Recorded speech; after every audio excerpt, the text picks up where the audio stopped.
Menghindari jebakan pendapatan menengah adalah tujuan yang penting bagi Indonesia untuk mencapai pertumbuhan ekonomi yang berkelanjutan dan menjadi negara maju. Berikut adalah beberapa perspektif komprehensif mengenai kebijakan yang dapat diambil oleh pemerintah Indonesia dari segi kebijakan fiskal, moneter, dan utang luar negeri untuk menghindari jebakan pendapatan menengah. Kebijakan fiskal, investasi dalam infrastruktur. Pemerintah Indonesia harus mempercepat investasi dalam infrastruktur yang mendukung pertumbuhan ekonomi jangka panjang, seperti jaringan transportasi yang efisien, sistem energi yang andal, dan akses internet yang luas. Infrastruktur yang baik akan meningkatkan produktivitas dan daya saing ekonomi.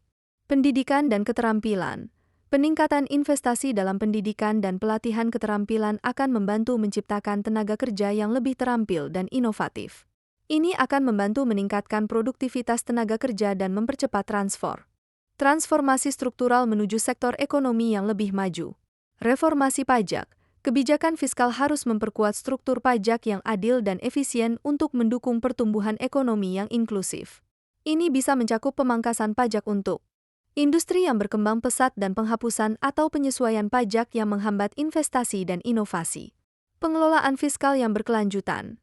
Pemerintah perlu memastikan pengelolaan fiskal yang berkelanjutan dengan mengurangi defisit anggaran dan memperkuat kebijakan pengeluaran yang efisien. Hal ini penting untuk menghindari beban utang yang berlebihan dan untuk mempertahankan stabilitas makroekonomi. Kebijakan moneter, stabilitas harga.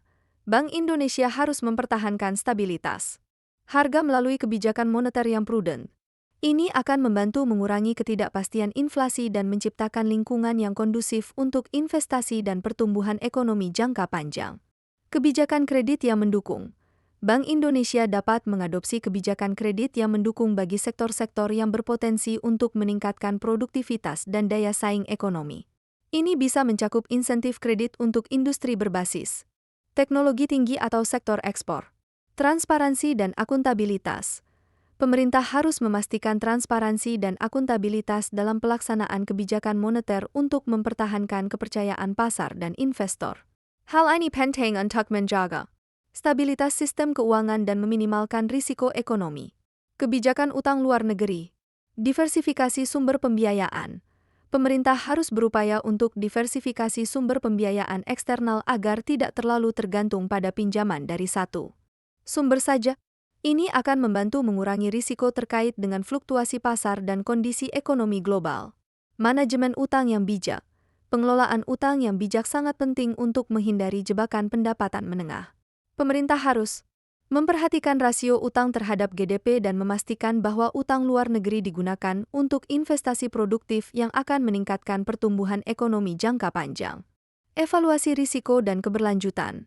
Pemerintah harus secara teratur mengevaluasi risiko dan keberlanjutan utang luar negeri untuk mengidentifikasi potensi masalah dan mengambil tindakan pencegahan yang diperlukan. Hal ini akan membantu mencegah terjebak dalam cicilan utang yang berat di masa depan.